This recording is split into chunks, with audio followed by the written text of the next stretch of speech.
Frères et sœurs en islam, ce que vous allez entendre aujourd'hui dépasse l'imagination. Des paroles chuchotées dans les cercles de savants, des visions partagées entre les murs sacrés des mosquées, des rêves puissants confiés par des chers reconnus pour leur piété. Tous convergent vers un seul et même nom, le Mahdi. Il ne s'agit pas de rumeurs ordinaires. Ce sont des récits que peu osent dévoiler et qui pourraient si bien annoncer le début d'un bouleversement prophétique. Que se passe-t-il aujourd'hui dans le monde musulman? Pourquoi tant de savants, de chers et de guides spirituels parlent-ils de son imminente venue? Avant de plonger dans ces révélations, abonnez-vous à cette chaîne, La Foi Islamique. Ensemble, explorons la vérité à la lumière du Coran, de la Sunna et des signes des temps. Au nom d'Allah, le tout miséricordieux, le très miséricordieux, ô Seigneur, éclaire nos cœurs de ta lumière, affermis notre foi dans les épreuves, et accorde-nous la guidance à travers les signes que tu révèles à tes serviteurs sincères. Partie 1. Les cheikhs qui ont parlé. Des voix respectées qui s'accordent. Ils ne sont ni des youtubeurs sensationnalistes, ni des rêveurs illuminés. Ils sont des porteurs de savoir, des veilleurs dans la nuit du monde moderne, des hommes qui ont passé leur vie à lire, à prier, à observer et à se taire, jusqu'à ce que le poids des signes les pousse à parler. Cheikh Imran Hossein, Cheikh Nabil Al-Awadi, Cheikh Al-Habib Ali Al-Jifri. 3 noms, 3 horizons, mais un même frisson dans leurs propos. Quand ces figures prononcent le mot Mahdi, ce n'est jamais à la légère. C'est après des années de méditation, d'étude des hadiths, et parfois d'un rêve venu troubler leur nuit. Cheikh Nabil Al-Awadi, figure du monde sunnite, réputé pour sa prudence, n'a pas cherché à créer le buzz. Il a simplement déclaré, dans une voix tremblante mais ferme, « Nous vivons une époque où les signes mineurs sont quasiment tous passés. Il ne reste que les grands, et le Mahdi en est la clé. » Cette phrase n'est pas un cri. C'est un signal, discret mais profond. Et pour ceux qui connaissent la science des signes, ce genre de déclaration ne peut être ignoré. Ce n'est pas un homme quelconque qui parle. C'est un érudit, formé, entouré, respecté. Et pourtant, il ose évoquer ce que beaucoup n'osent qu'effleurer, l'imminence. Puis vient Cheikh Al-Habib Ali Al-Jifri, dont la parole est connue pour sa douceur, mais aussi sa profondeur spirituelle. Il ne donne pas de date. Il ne fait pas de chronologie. Il raconte un rêve qu'il a vu, un rêve bouleversant. Un homme au visage lumineux, à la Mecque, entouré de croyants criant « Tu es notre guide ». Il n'a pas dit que c'était le Mahdi. Il n'a pas prononcé ce mot. Mais son regard, en racontant ce rêve, parlait pour lui. Il tremblait d'émotion, comme si cette vision avait traversé son âme. Ce qu'il faut comprendre ici, c'est que ces hommes n'agissent jamais sur une impulsion. Ils sont les héritiers d'un savoir minutieux, transmis à travers les générations. Lorsqu'ils parlent, c'est avec des siècles de prudence derrière eux. Alors pourquoi maintenant? Pourquoi ces allusions, ces récits, ces alertes? Parce qu'ils sentent, non pas dans un délire mystique, mais dans une analyse du monde. Ils voient les systèmes s'effondrer, les tyrans se multiplier, les cœurs s'assombrir et l'humanité atteindre un tournant. Et dans ce contexte chaotique, leur voix devient une lanterne. Une lanterne qui ne dit pas « il est là », mais qui murmure « il approche ». Et ce murmure devient une symphonie quand on entend Cheikh Imran Hossein évoquer la fin des temps. Depuis des décennies, il décrypte les signes. D'abord ignoré, puis critiqué, il est aujourd'hui écouté. Pourquoi? Parce que ce qu'il a annoncé hier devient réalité aujourd'hui. Lui aussi évoque l'arrivée du Mahdi. Pas comme une certitude datée, mais comme une conséquence logique de ce que les textes annoncent et que les événements mondiaux confirment. Ces cheikhs ne cherchent pas à convaincre. Ils appellent à préparer. non pas les valises, mais les cœurs. Ils ne disent pas « croyez à notre vision », ils disent « retournez à Allah, rapprochez-vous de la vérité, soyez prêts ». Et c'est peut-être cela le plus bouleversant. Ce n'est pas le contenu de leur vision qui nous secoue, c'est leur sincérité, leur prudence, leur douleur aussi lorsqu'ils évoquent ce qui vient. Car ils savent que l'arrivée du Mahdi ne sera pas un feu d'artifice. Ce sera une secousse, un réveil, une épreuve. Et seuls les cœurs connectés à la lumière divine tiendront. Partie 2. Des rêves révélateurs. Ce que certains ont vu du Mahdi. Dans le silence de la nuit, alors que le monde dort et que les âmes s'élèvent, certains voient. Pas avec les yeux du corps, mais avec ceux du cœur. Ces rêves ne sont pas des fantaisies. Ce sont des fragments, des éclats du monde invisible que Dieu offre à ceux dont le cœur est purifié. Le prophète Muhammad l'a dit. Le rêve véridique est une des 46 parties de la prophétie. Et dans notre époque troublée, ces rêves se multiplient, pas chez n'importe qui, mais chez des hommes de science, des femmes pieuses, des étudiants sincères, des chers silencieux que le ciel réveille. Un cheikh marocain a confié le regard humide que dans son sommeil, il s'est vu transporté à Médine. Là, debout devant le noble tombeau du prophète, un homme pleurait, les mains levées, le cœur déversé en larmes. Et puis cette voix venue de nulle part, ou peut-être d'en haut, « Voici le Mahdi que tu attends ». Il s'est réveillé tremblant. Il n'a pas cherché à interpréter, il a seulement su. Quelque chose s'est imprimé en lui, comme une certitude douce et pesante à la fois. Il n'a pas cherché à en parler partout.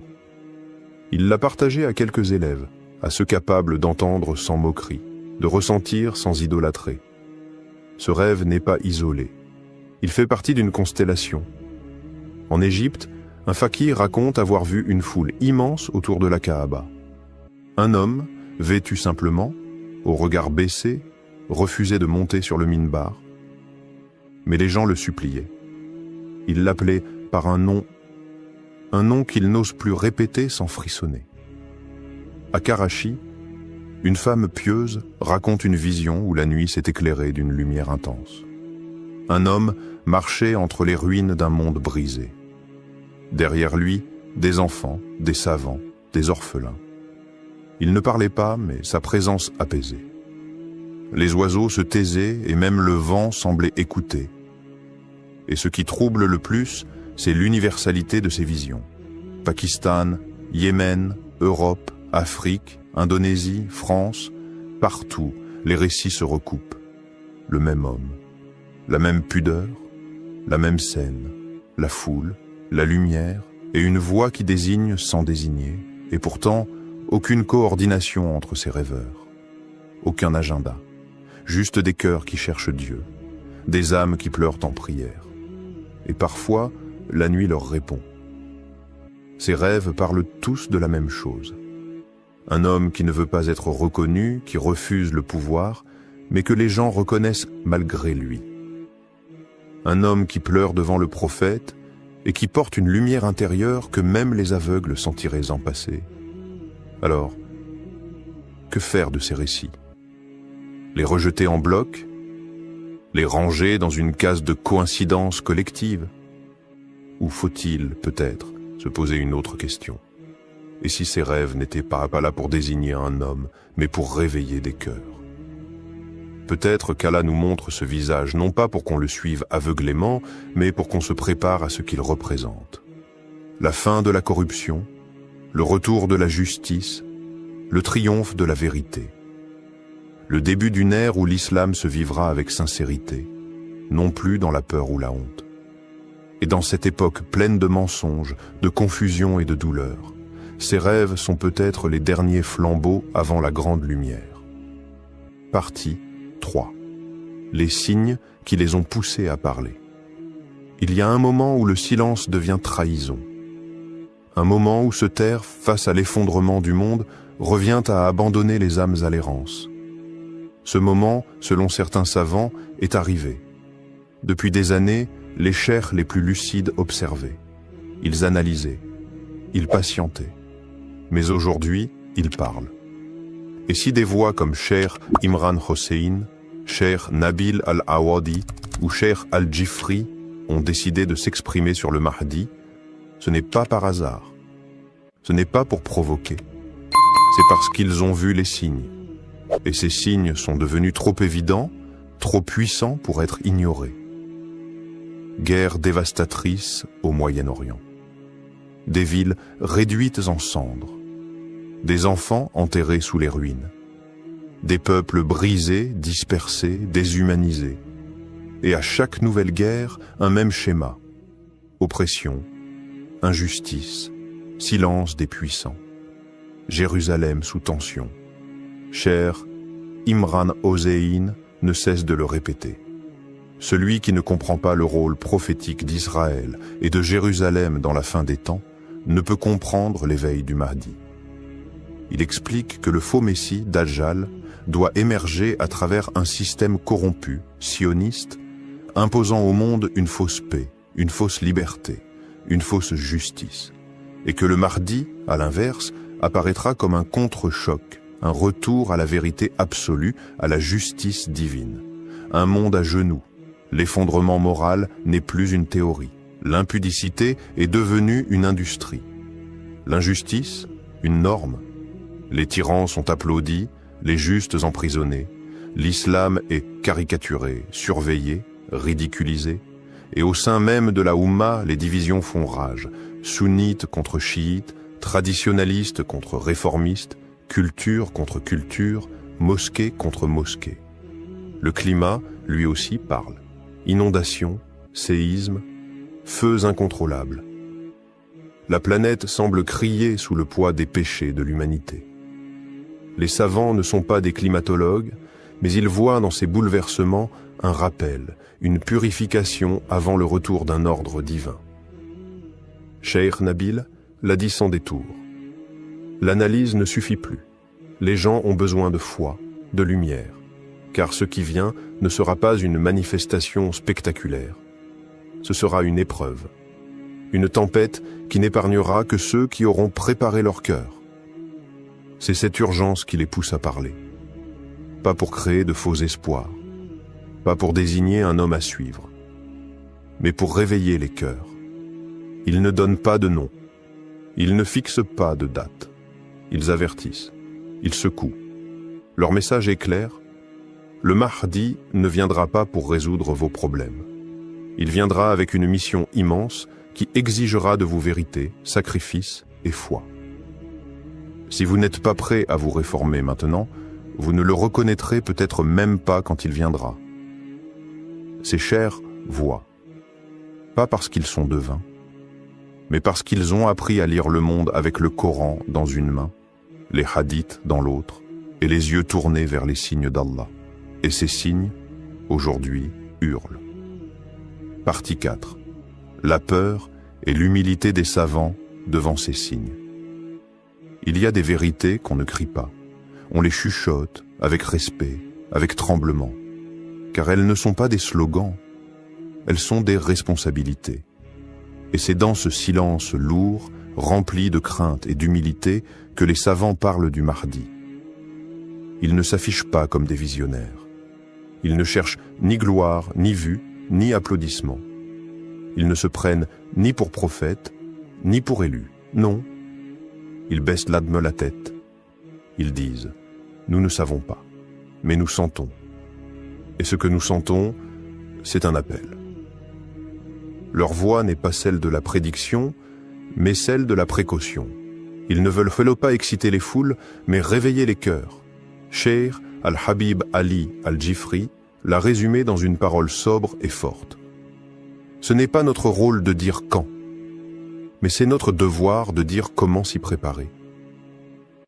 Et le comment ne parle jamais de politique, ni d'armes, ni d'agitation. Il parle de tauba, de ce retour intime à Allah, sincère, silencieux.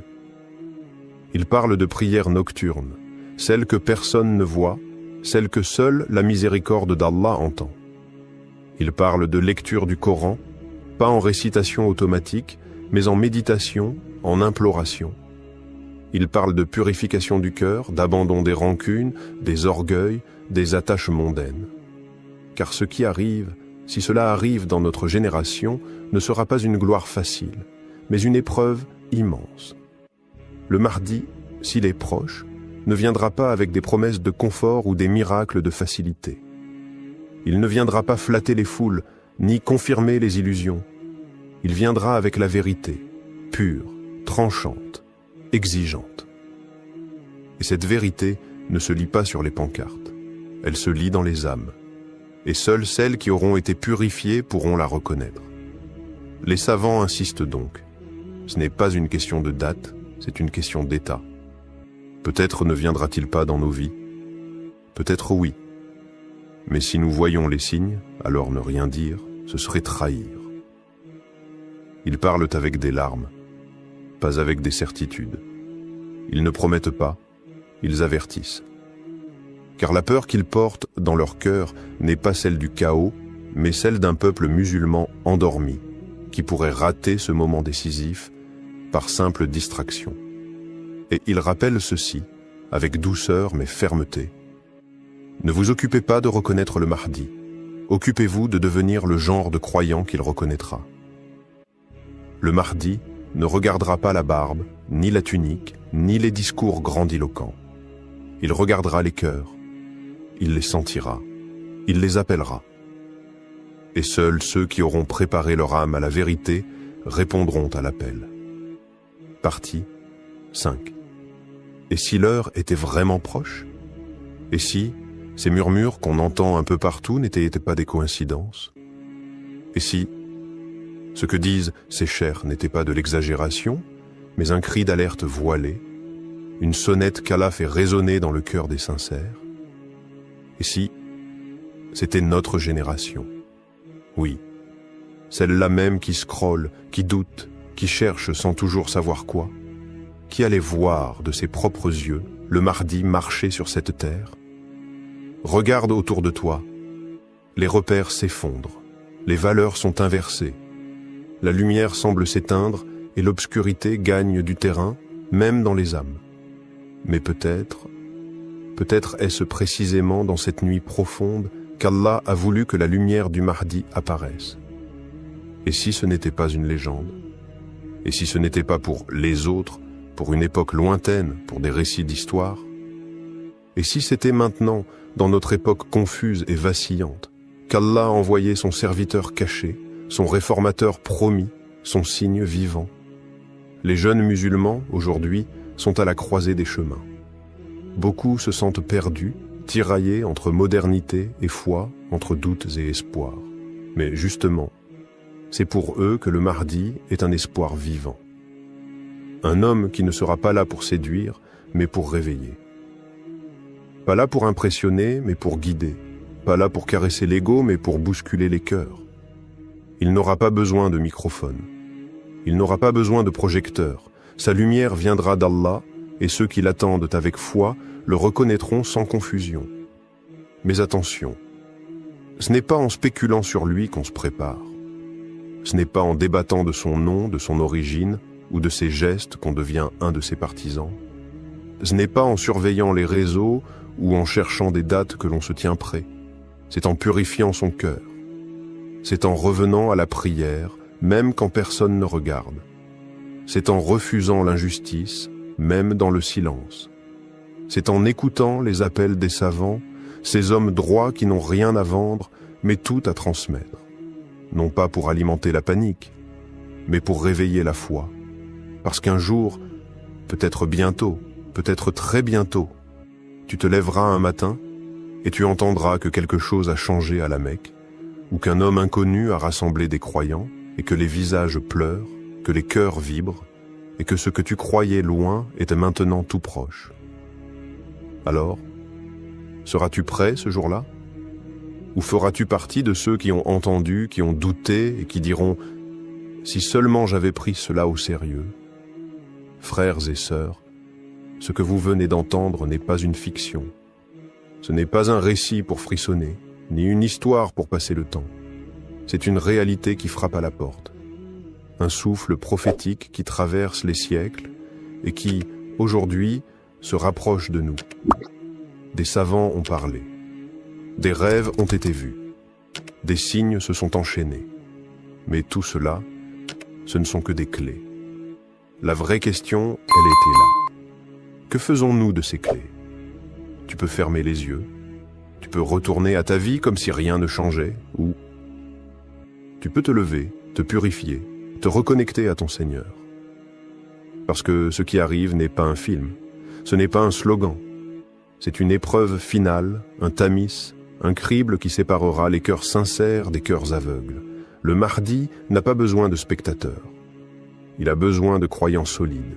Il a besoin de cœurs allumés par la lumière du Coran. Il a besoin de ceux qui ne fuient pas la vérité, même lorsqu'elle dérange. Alors écoute bien ceci. Ce n'est pas lui qui nous attend. C'est nous qui devons nous préparer à l'attendre. Beaucoup diront « c'est trop tôt ». D'autres diront « c'est trop tard ». Mais Allah a déjà écrit l'heure. Et le vrai croyant, lui, ne cherche pas la date. Il cherche à être prêt, quelle que soit l'heure. Abonne-toi à La Foi Islamique. Pas seulement pour suivre nos vidéos, mais pour faire partie de ceux qui veulent vivre avec conscience, marcher avec foi et mourir avec certitude. Qu'Allah fasse de nous ceux qui reconnaîtront le Mahdi sans doute et qui marcheront derrière lui sans peur. Allahumma arina al-haqqa haqqan warzuqna ittiba'a wa arina al-batila batilan warzuqna ijtinaba. Frères et sœurs, il y a des moments dans l'histoire où les événements ne sont plus isolés, où les signes se regroupent, s'enchaînent et pointent tous vers une même direction. Nous vivons une époque étrange, marquée par des bouleversements géopolitiques, spirituels, climatiques. Et si tout cela annonçait un seul et unique lieu, un lieu prophétisé, attendu, craint par certains, espéré par d'autres, le lieu de l'apparition du Mahdi.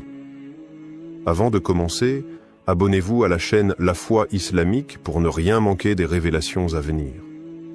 Car ce que vous allez entendre maintenant pourrait changer votre manière de regarder le monde. Bismillah, wa salat wa salam ala rasulillah. Ô Seigneur des mondes, éclaire nos cœurs par ta lumière, guide nos âmes vers la vérité et fais de nous des témoins sincères de ton décret.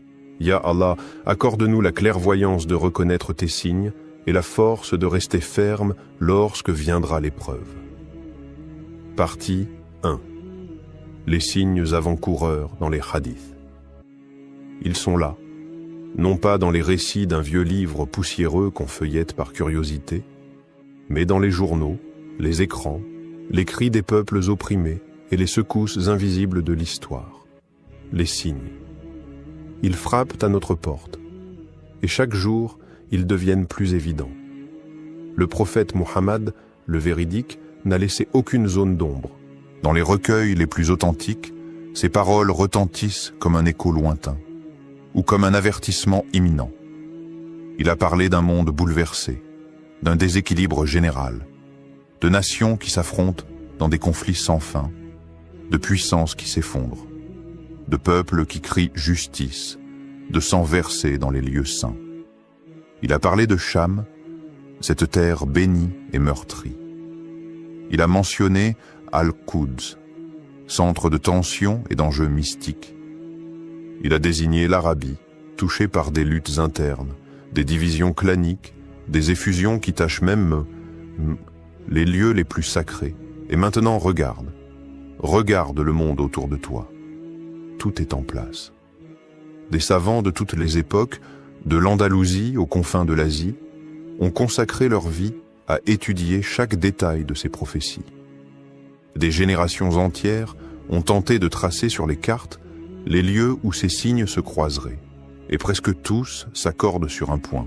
Le Mahdi apparaîtra à la Mecque entre la pierre noire et le Maqam d'Ibrahim, là où les âmes en quête se retrouvent, là où la foi vibre avec une intensité unique.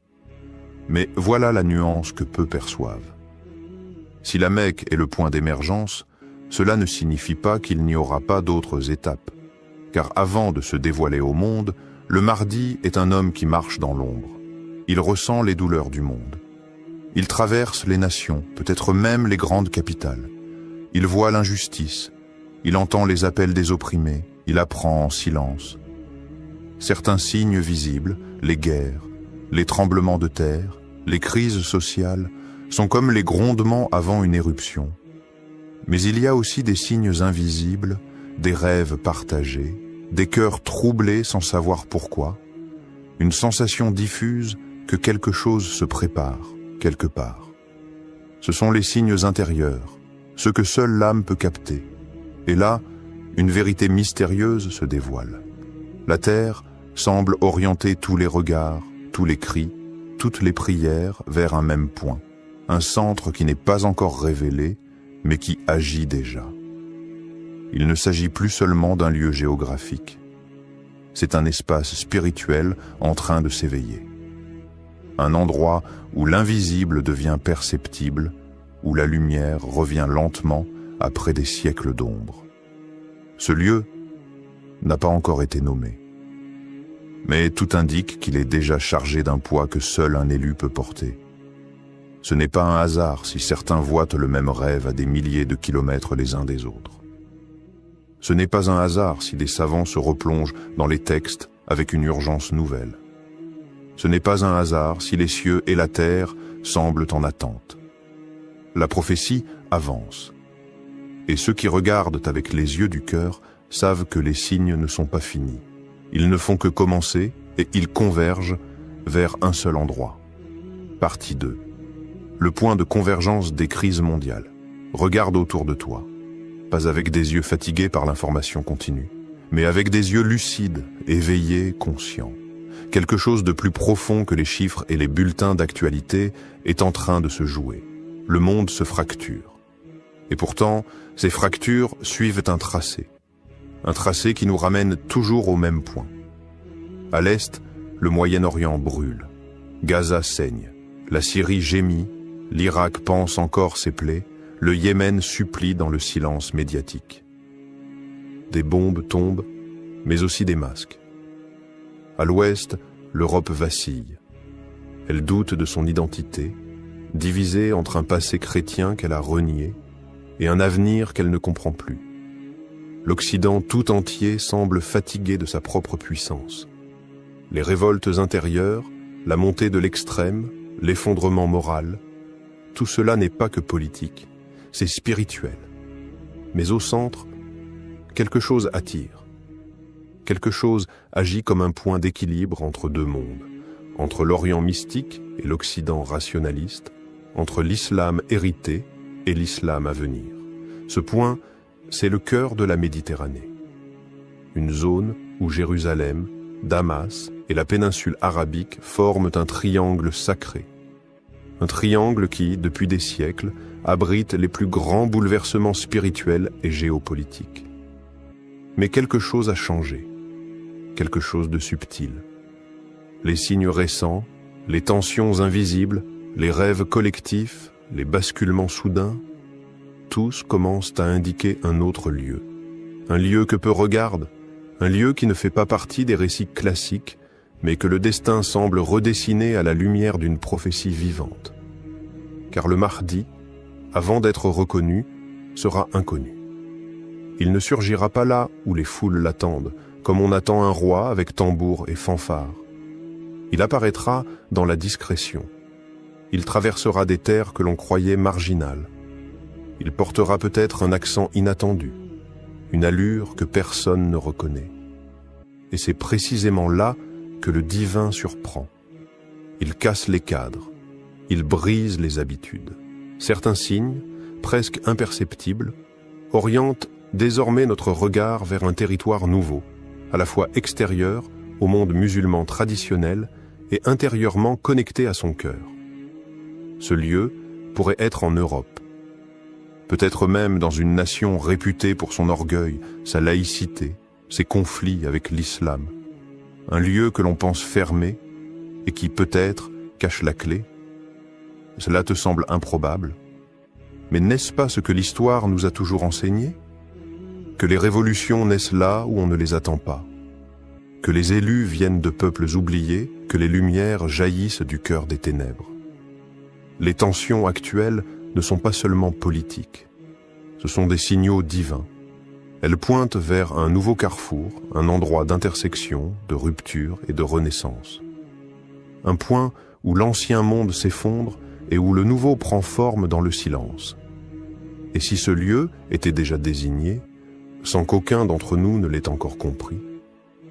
Et si les crises elles-mêmes formaient une carte invisible, dessinée par le doigt d'Allah, indiquant l'endroit exact où un événement prophétique doit s'accomplir? Rien n'est au hasard, et les signes ne mentent jamais. Partie 3. Le rôle caché de l'Occident et l'éveil spirituel inattendu. Et si on t'avait toujours appris à regarder au mauvais endroit? Et si les projecteurs braqués sur l'Orient t'avaient empêché de voir que la lumière du renouveau pourrait surgir de l'ombre même de l'Occident? L'idée semble presque choquante, inconfortable. Comment imaginer que le Mahdi, l'homme guidé par Allah, puisse avoir un lien direct avec des terres qui, historiquement, ont combattu l'islam? Et pourtant, aujourd'hui, l'Occident n'est plus ce qu'il était. Sous le vernis des villes brillantes, des institutions puissantes et des idéaux proclamés, un autre monde est en train de naître. Un monde de douleur, de fractures, mais aussi d'éveil. Regarde la France. Le climat est hostile, les discours sont durs, l'islam y est combattu sur le plan médiatique, politique, culturel. Mais c'est là aussi que l'on trouve la jeunesse musulmane la plus consciente, la plus engagée, la plus attachée à son identité. Dans les quartiers populaires, dans les universités, dans les rues, quelque chose brûle, pas de la colère, mais une soif. Soif de retour, soif d'ancrage, soif de Dieu. C'est en France que les mosquées débordent pour la prière du Fajr. C'est en Angleterre que des convertis racontent avoir vu le prophète en rêve. C'est en Allemagne, en Belgique, aux États-Unis que des jeunes, sans repères familiaux, redécouvrent l'islam par pur amour de la vérité. Ce phénomène n'est pas anodin, il est prophétique, car plusieurs hadiths évoquent l'Occident de manière énigmatique. Le prophète a mentionné un groupe de croyants venus des terres de l'Ouest, des gens à la fois purs, prêts à rejoindre le Mahdi. D'autres traditions, bien que sujettes à interprétation, laissent entendre que le Mahdi vivra un temps dans une terre d'incrédulité, une terre où il sera inconnu, rejeté, persécuté, mais protégé. C'est dans l'épreuve que les cœurs sont forgés. C'est dans l'exil que les prophètes ont été formés. Musa a grandi chez Pharaon. Youssouf a été élevé loin de sa famille. Le prophète Muhammad a été rejeté par les siens avant d'être accueilli à Médine. Et si le Mahdi suivait cette même trajectoire? Et s'il avait été élevé dans un monde de contradictions pour mieux le dépasser? Et s'il vivait aujourd'hui dans une capitale occidentale, en silence, observant, priant, pleurant les péchés de l'humanité, en attendant l'ordre divin? Peut-on imaginer un instant que Paris, cette ville de lumière profane, soit aussi le théâtre secret de la lumière divine? Elle qui incarne tant de rejets, pourrait-elle devenir le lieu de l'accueil? Un lieu où le Mahdi vivrait caché, anonyme parmi les anonymes. Un cœur pur battant dans un monde hostile. Un homme éveillé, protégé non par les murs, mais par la volonté d'Allah. Et si les épreuves des musulmans en France, leur douleur, leur résistance, n'étaient pas de simples injustices, mais un signe que quelque chose se prépare. L'histoire d'Allah ne suit jamais les chemins qu'on attend. Elle renverse les puissants. Elle élève les opprimés. Elle transforme les périphéries en centres et les lieux rejetés en lieux élus. Et toi, as-tu ouvert les yeux sur ce lieu inattendu où tout pourrait commencer? Partie 4. Pourquoi Paris concentre tous les signes? Regarde Paris, pas avec les yeux du touriste, ni ceux du politique. Regarde-la avec les yeux du cœur, avec la lecture des signes. Paris n'est pas qu'une ville, c'est un champ de bataille invisible. C'est le miroir des contradictions du monde moderne, où la foi est traquée mais jamais étouffée. où l'obscurité croit dominer mais laisse toujours filtrer la lumière. Ici, les minarets sont étouffés mais les cœurs s'élèvent. Ici, la parole de Dieu est contestée mais constamment récitée dans les foyers, les cellules, les ruelles. Ici, les musulmans sont surveillés mais plus vivants que jamais. Est-ce un hasard? Ou est-ce le lieu exact de l'épreuve choisi par Allah pour que naisse ce feu dont parlent les hadiths? Un feu qui ne brûle pas pour détruire, mais pour révéler. Paris, ce n'est pas seulement la ville des révolutions, c'est aussi la ville du refus des prophètes, la ville des philosophies humaines, des lois sans Dieu, de l'ordre sans foi. Mais c'est dans ces lieux extrêmes, dans ces points de rupture, que naissent les plus grandes révélations. Souviens-toi, le Mahdi ne vient pas pour les conforts. Il surgit dans le chaos, dans le rejet, dans la nuit. Et cette nuit, Paris l'a déjà depuis longtemps. Mais une étoile pourrait bien s'y lever. Les récits soufis, porteurs de secrets transmis d'oreilles en oreilles, parlent d'un homme juste, discret, solitaire, habitant une ville étrangère aux lois divines. Il est silencieux mais éveillé. Il pleure la nuit, pris dans les coins sombres, et personne ne soupçonne qu'il est celui qu'Allah prépare. Ces récits ne nomment pas Paris. Mais ils parlent d'une grande capitale occidentale, où il restera caché jusqu'au moment du retournement. Et quel autre lieu aujourd'hui correspond à ce tableau plus que Paris, capitale de la laïcité, de l'orgueil humain, et pourtant si peuplée de cœurs soumis? Paris est l'épicentre de la tension. Chaque manifestation, chaque injustice, chaque débat sur l'islam alimente cette tension spirituelle, comme si un nerf invisible était touché, comme si la ville pressentait quelque chose qu'elle ne comprend pas. Le Mahdi, dit-on, ne veut pas du pouvoir. Il ne cherche pas l'apparition. Il est appelé par les événements et forcé par le destin divin. Et pour qu'un tel homme surgisse, il faut un terrain brûlant, un lieu qui le forge, qui le rejette, puis qui l'appelle à en sortir. Paris n'est pas la fin du voyage, mais elle pourrait bien être le départ, car c'est là que le feu intérieur s'allume. C'est là que le silence du Mahdi devient plus fort que les cris du monde. C'est là, dans les rues chargées de colère, dans les regards pleins de rejet, dans les invocations nocturnes des oubliés, que la lumière se prépare à descendre, et quand elle se déversera, elle ne viendra pas avec des slogans, mais avec le poids de la vérité. Partie 5. Les cartes anciennes et les révélations ésotériques.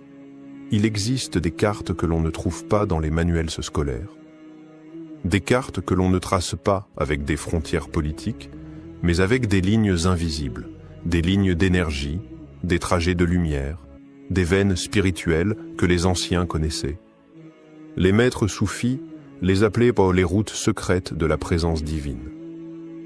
Selon eux, certains lieux sur Terre ne sont pas seulement géographiquement stratégiques, mais cosmiquement choisis. Des nœuds où le ciel rencontre la Terre, où le destin du monde s'articule. Parmi ces points faits mystérieux, Paris apparaît, pas comme une ville sainte, mais comme un croisement, un carrefour chargé, un point d'intersection entre les tensions de la fin des temps. Là où les civilisations s'entrechoquent, là où les idées s'affrontent, là où la lumière et les ténèbres dialoguent sans cesse.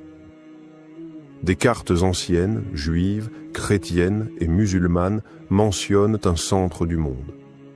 Non pas au sens physique, mais énergétique, elles parlent d'un cœur de l'humanité, d'un lieu où les événements de la fin convergeront avant de se rediriger vers l'Est. Et dans ces textes symboliques, on retrouve en filigrane la ville de Paris. Les soufis évoquent une géométrie spirituelle. Mecque, Jérusalem, Damas, et un quatrième point invisible plus à l'ouest. Un point de silence, un point de gestation. Certains maîtres ont chuchoté, loin des foules. Là où les prophètes ne sont pas attendus, là apparaîtra le signe. Et puis il y a les rêves, des croyants sincères, pieux, qui ne cherchent ni gloire ni mythe, rapportent des songes étonnants. Un homme, vêtu simplement, debout au cœur d'une grande ville européenne.